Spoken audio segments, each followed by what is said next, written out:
تعزیہ بنانا کیسا ہے؟ تو امام اہل سنت کہتے ہیں کہ اس تعزیہ بنانے کی ابتدا تیمور لنگ جو ایک بادشاہ گزرا ہے ازبکستان سے، اس کا تعلق تھا.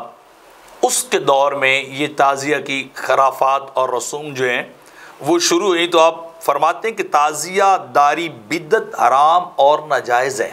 فتاوی رضویہ شریف کے اندر آپ نے لکھا ہے. اسی طرح تعزیہ پر چڑھاوا چڑھانا کیسے ہے؟ تو آپ فرماتے ہیں جو عوام کے اندر یہ رائج ہے کہ جو وہ رسم نکالتے ہیں، وہ شبیہ سی بنا لیتے ہیں تعزیہ کی، اور وہ اس طرح کے بنا کے چیزیں چلتے ہیں مختلف. تو ان کے بارے میں آپ کہتے ہیں کہ تعزیہ چڑھانا یہ کسی صورت بھی جائز نہیں ہے، اور یہ امام حسین رضی اللہ تعالیٰ عنہ کی یہ نیاز منت بھی نہیں ہوتی. اس کے بارے میں واضح حکم ہے. پھر یہ پوچھا گیا کہ کیا تعزیہ داری کفر ہے؟ تو آپ نے فرمایا تعزیہ جس طرح رائج ہے نہ صرف بدعت بلکہ بدعت مجموعہ ہے، یعنی ایک مجموعی بدعت، اس کے اندر سارے کام جو ہے وہ بدعت کیے جاتے ہیں.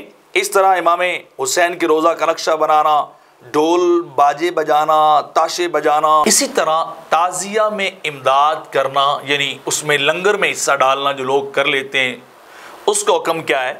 تو امام اہل سنت فرماتے ہیں کہ کسی قسم کی تعزیہ میں امداد جو ہے وہ جائز نہیں ہے. جب تعزیہ ناجائز ہے تو پھر اس کے اندر جو ہے وہ پارٹیسپیٹ کرنا یا کنٹریبیوٹ کرنا یا اس کے اندر جو ہے وہ حصہ ڈالنا، یہ بھی جو ہے وہ کام ناجائز ہے، کسی صورت میں بھی جائز نہیں ہے.